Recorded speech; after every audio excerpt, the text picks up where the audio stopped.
There it is. The default metronome. My mortal enemy. Rap, rap, rap. Rappity rap. I can rap. How about that? Don't need this feature. Who needs a metronome on narration vocal? I ask you.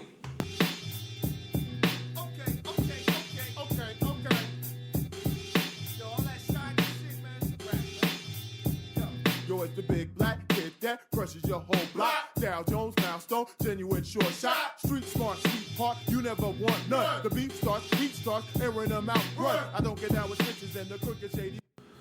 I get so bored with the technology twist and turn fanboy media coverage. Where's IA going next? What's next for da-da-da? I'll tell you, here's the master narrative for every technology. It's going to be used by people with power at the expense of people who do not have power. There it is. Everything else is just script tweaking. This is Breakup Gaming Society. I'm your host, Inquisitor Cinnamon Apple Cheese Dick. This is not a complex podcast. We talk about booze, board games, hip hop, in roughly 7-minute segments. Then we're out of your hair. What are we looking forward to today? One, not in a drinking mood, so I'm going to revisit something that we uncorked earlier, and I'll give you a preview of next week's or next episode's drink during Game of the Week.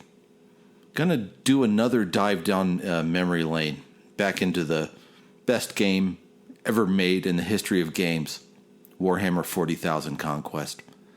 And then lastly, track of the week, which we're going to have a little randomization feature. We're going to use an old streaming friend to sort of help us narrow down the choices of track. It's G-Tronic. Their crates are great, and they're going to help me without their knowing it pick the track of the week. We're going to be back in a moment with drink of the week. Be careful of technology. Drink of the week. Sometimes when your body says take a day off, rest, dry out, you just have to listen. Drink of the week is going to be a reflective affair because I don't feel like drinking. I'm drinking coffee right now. However, I wanted to revisit something that we tasted before. It was arete. It was a reposado from Jalisco. And it was a great segment because my parents were down here from Denver, and the Allfather was here, and we uncorked it. And because, we were all having a good time together, I deemed it at the time a decent reposado. Now, on a subsequent night, I uncorked it by myself, killed off the rest of the liter, and decided I don't like it. It's too gasoline-y. Arete reposado? That picture of the horse head? I think there are a lot of reposados you can get at a bargain price that are just a better drink. It's just too rough for me. For the grade it is. Far better off picking up Espolón Reposado or Milagro Reposado for a good sort of mid-market, affordable Reposado. But Arete, I wouldn't buy the bottle again. And then next week, I'm going to crack open a bottle of... Of course, I should have the bottle in front of me, shouldn't I? Hey, it's an improvised interstitial track from the Alpha Centauri Omelet Station. Sorry, I'm back. Drink of the week. Yes, next week, being that there's a autumnal nip in the air at night, I decided to step back into the world of brown liquors. And just on impulse, when I was up in Pueblo at some liquor mart, I picked up a bottle of Blue Note Juke Joint Whiskey. And we're going to get into that. Now, my expectations are tempered, as I asked one of my Twitter whiskey people if I'd made a good purchase or not, and they said they'd rated it a 6.5 out of 10. We'll see. And also, if any of you are listening to this, have listened to our tasting sessions and decided that maybe you can help me be something other than a big mouth drunk trying to find the most drinkable stuff he can for the least price, follow me on Twitter. It's at T1ChiefRocka. And if you want to talk bourbon, have some debates, educate me, you're all welcome to do. So, in review, Arete, Reposado, no, won't do it again. Next week, Blue Note Juke Joint Whiskey, gonna do it for the first time. A long pay-in to Warhammer 40,000 Conquest coming up. Game of the week. So way back in episode 8 or 9, Jean, a.k.a. He, She Who Thirsts, and I sat down at a family restaurant and got family fucked up. I think that night was a shambles. We sat there in a booth and recorded and played Warhammer 40,000 Conquest for a couple hours, ran around the room annoying people, closed the place, went across the street, closed another place, because that's what you need after a whole day sitting in a booth playing card games and drinking tequila, is sprint across the street for 4 more shots. I remember Jean couldn't even keep theirs in their glasses. I'd buy another round, and I'd look away for 1 second, and I'd look back, and they'd spilled it all over the desktop, the bar top, like 3 times in a row. But Warhammer 40,000 Conquest was, in a way, the beginning of this podcast. Jean and their spirit of merrymaking and good sportspersonship were instrumental, along with my long-running rivalry with Major Dunworthy of the Departamento Munitorum. The reason that game, Warhammer 40,000 Conquest, was so good. And I was sitting here trying to figure out how to wrap it up for you, and I don't know how, although I was going back through an old email thread with a friend. It's if you've heard about Yu-Gi-Oh, Magic the Gathering, Pokemon and such, where people build and refine and refine and refine custom decks in order to do battle with their friends or at tournaments, then you know something about the appeal. If not, this might be lost on you, which is why if you go on YouTube, Breakup Gaming Society, I'm making some companion videos just walking through my old boxes and the many, many decks I built as I learned the joy of getting your ass kicked, refining, and coming back to the table again to try to beat smart, aggressive players who were my friends.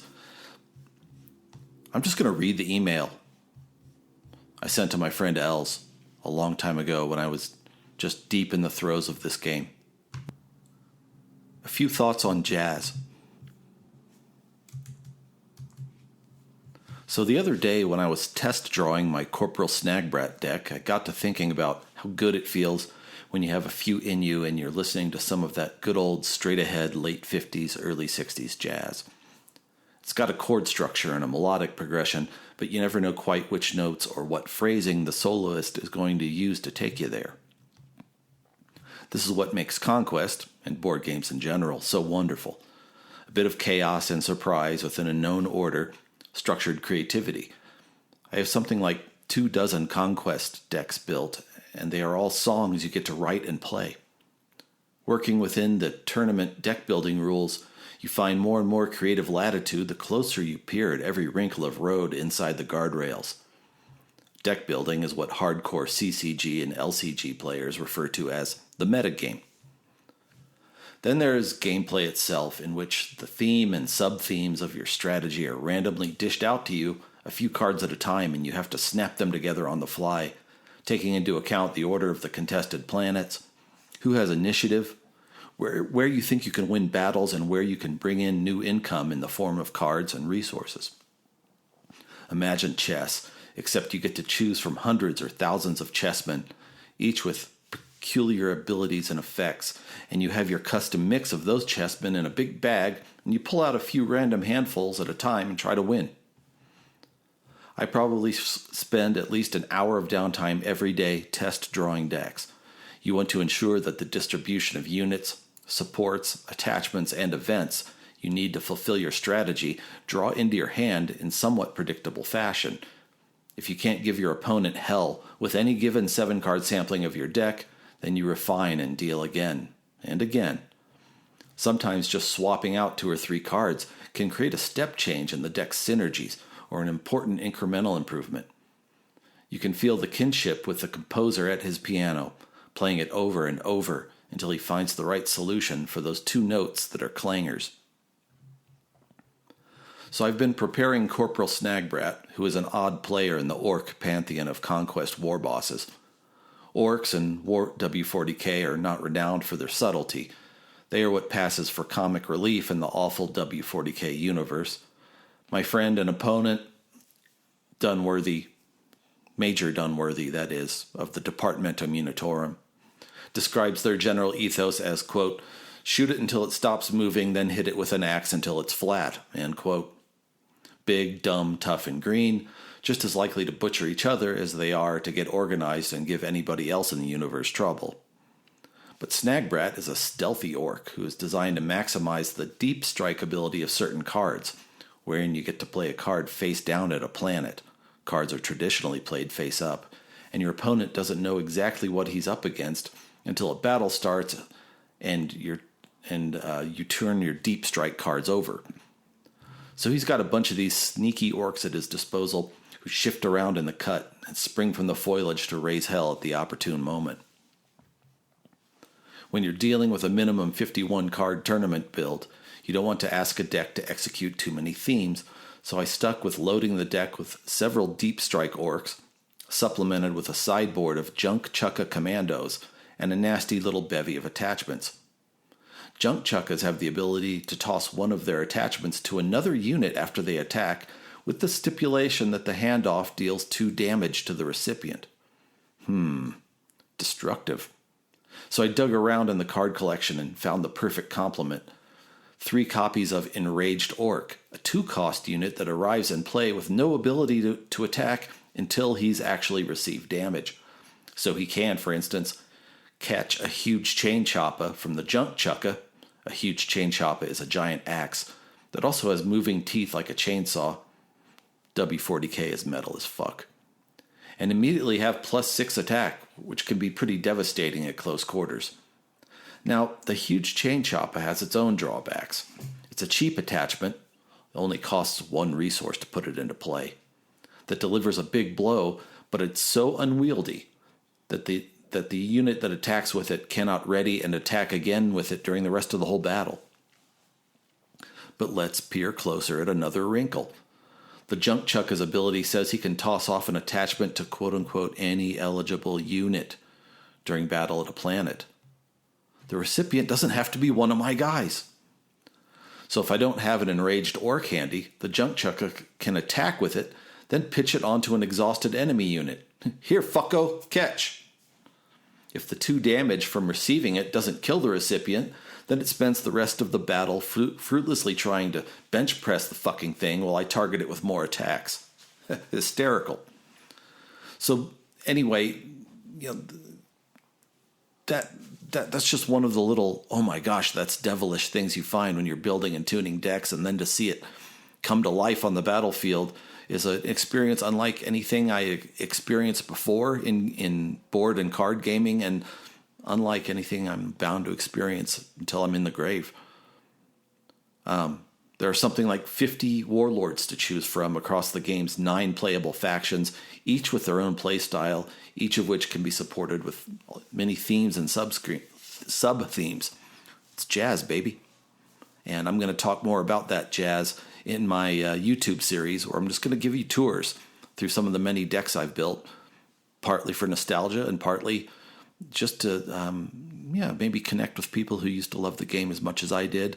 And if nothing else, I've been told I have a nice reading voice, so you got that going for you. We're going to be back in just a sec with Track of the Week. Thank you. fucking next. Relax and take a seat, sit back and play the beats and blast it in your Jeep. It's the track of the week. I'm ratchet in the streets, talk trash to the geeks, get smacked in the beak. It's the track of the week. I had to give up the idea of the curation world of music owing me something for my alleged expertise. We talked about hip hop, and my listening mostly centered around 86 to 94, and it was heavy listening. There were a couple ones I had back in the day on tape that I could still lip sync almost front to back. But my listening tapered off, and while I could credibly pose as an old school hip hop master to my mostly white, mostly middle-aged peer group, I had to rethink my status when I started just coming into contact with other old heads who and listened to it all of it. Didn't stop after 94, and I'm still rediscovering patches of it. It's fun, but today the master kneels because and one of the things that got me to rethink stuff was when I would used to throw on G-Tronic radio on my game nights. Still my favorite streaming hip-hop thing of all time. Better than any Spotify curated list. If you really want a solid night of golden era and underground classics, throw them on. They have good crates, so to speak. They taught me things. Like I'd be sitting there, some song would come on, I'm like, that sounds like it was made in 1992 at the latest. And I was right, and it was banging, but I'd never heard of the artist. So I'm going back to that moment in time a few years ago when I discovered G-Tronic. And this week's track of the week, I decided to just throw on G-Tronic for a while this afternoon. It's like, I'm going to take a 10-song sample of what they're spinning this afternoon, and one of those I'm going to feature for track of the week. So I did, and here it comes. Now, there were no slouches anywhere on this list, and, I gave myself props because a couple of them were from albums I had. Rated R by Red Band off his debut. In the Ghetto by Eric B. and Rakim. Not one of my favorite tracks off Let the Rhythm Hit 'Em. I think that was the album, but on there, who else is on there? Black Sheep, Jurassic 5, Common, Boot Camp Click, and more. And I was thinking that Black Sheep song from 2010, which I'd never heard, and I always thought Drez was a brilliant MC, was going to win. But then the 10th song of my sampling settled the entire matter quickly. It was 1-2 Y'all by Sean Price, a.k.a. Big Ruck, a.k.a. Jesus Price, off his album Monkey Bars. And again, still continuing to get my education, I started listening to this album like 2 years ago, and many, many of its singles are in my shuffle, and I almost never skip them. Sean Price, who was back in the day one half of Helter Skelter, who has since died, but even today, for example, Dow Jones, the gentleman who contributed my theme music, Sean Price is still his favorite rapper, and I can't argue with that choice. Can you? Yo, y'all motherfuckers do it for the love of the rap. I do it for the love of the rap and the dubs and the lack. Do it for a dub of the black in the club with the gat. Do it for the thugs in the back who be hustling crack. Stop. The more I hear of Sean Price, the more I like him. If only because of the unapologetic space that he just elbowed out for himself in hip-hop. After, a lot of the golden era acts had, sort of become underground grandpas, Sean became a 21st century underground legend. The grimy broke rapper with the insane bars. And also, I love the production across the whole album.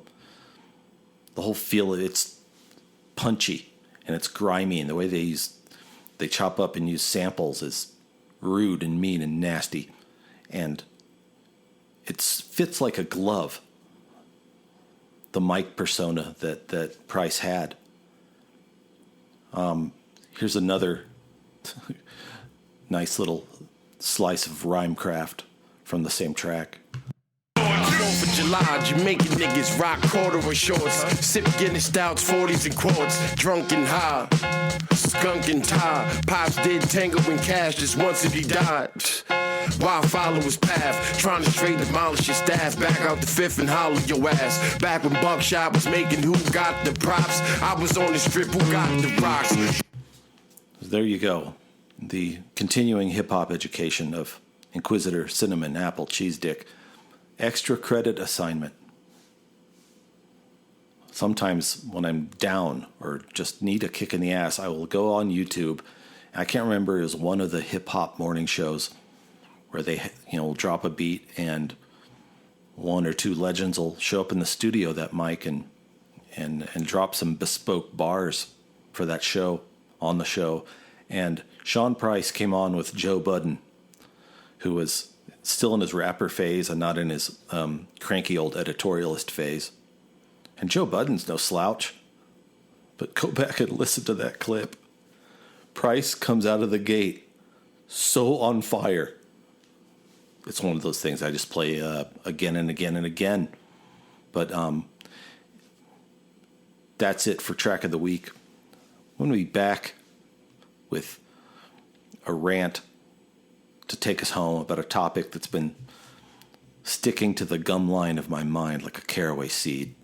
Anyway, we'll get to it. Here it comes. I'm tagging this on to the end of the show as it occurs to me that not all of my 5 listeners may take an interest in Colorado politics. It's okay. I just live in Colorado, and in particular in the district of one Congressman Ken Buck.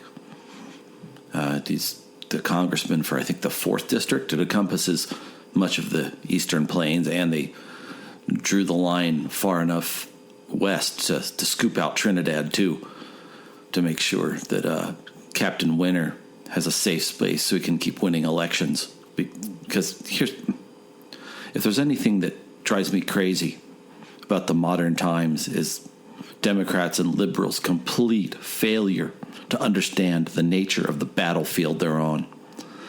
Earlier this year, there was a very minor kerfuffle online because somebody in the Democratic Colorado organization got hold of a photo of Ken Buck at a fundraiser standing next to an American flag with his hands on his hips with one of those shirts with a skull and a beret and says, "Kill them all, let God sort them out." At which point, a couple Democratic nobodies, "He's inciting violence, he's endorsing Proud Boys," and I'm like, which they easily rebutted. And it doesn't matter because you completely missed the obvious line of attack. And it's not that he's inciting or endorsing violence. Look at the picture. It's because he's a fucking dork and a pussy and a loser. That's the line of attack.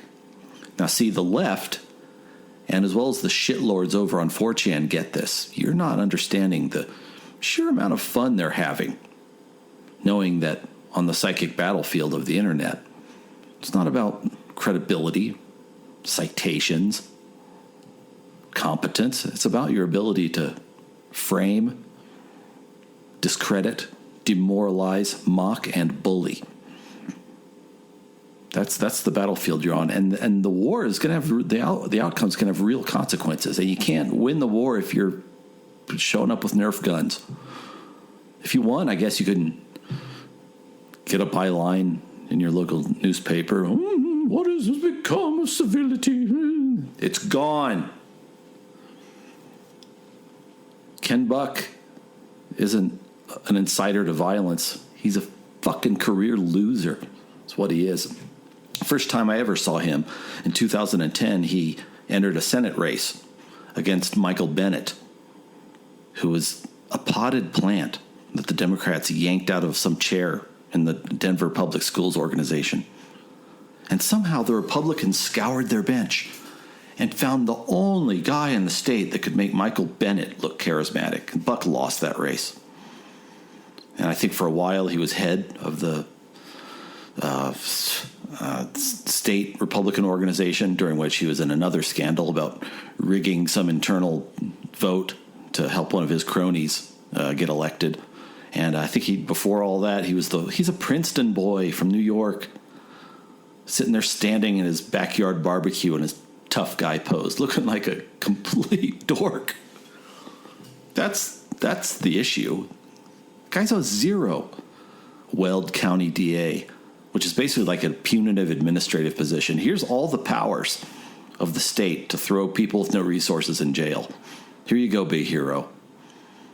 And then he keeps just failing his way sideways and downways throughout the organization. I think he wanted to run against Scott Udall in a Senate race, and they're like, no, we're gonna let Cory Gardner handle this one. Imagine being a kid going out for tailback at a rural high school somewhere, and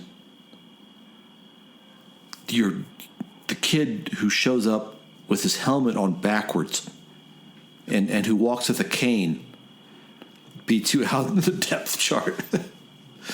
Cory Gardner, who's crawls on his belly, fucking catamite for big agricultural companies, beats your ass. Titty-fed mama's boy, sitting there in his CPAC breakout thought leadership conference talking about, I'm going to regulate the internet. There should be 7 or 8 Facebooks. Like the fucking board of directors of Facebooks give a fuck what Ken Buck's going to do. Ken Buck's going to do shit. That's what he's going to do, because he's a pussy. And his bid for relevance slides down to the congressional 4th District of Colorado, which is, again, if you look at the vote totals, anytime you see a congressional district where the purported opponents are, in effect, sacrificial lambs, and you're seeing vote totals like 65 to 35%, 70 to 30, and so on, it's a safe space where the Republican apparatus can clear out its losers, and he can go to his backyard barbecue with his right-wing edgelord shirt and put on that stupid pose and look like the biggest pussy in the world. That's the line of attack. He's 0 dork 30. You just know that guy gets up in the morning every day and sees a bitch in the mirror. He's not inciting violence. He's inciting derision. Learn the game. And if this diatribe doesn't illustrate the imperative vividly enough, I've helped you out. If you go to breakupgamingsociety.com, I have just put up a blog post called Ken Buck is a fucking pussy. I made some fun memes there that are more in line with how the modern GOP needs to be treated anytime they open their mouth about anything. breakupgamingsociety.com. Check the blog, and may you fight long and well.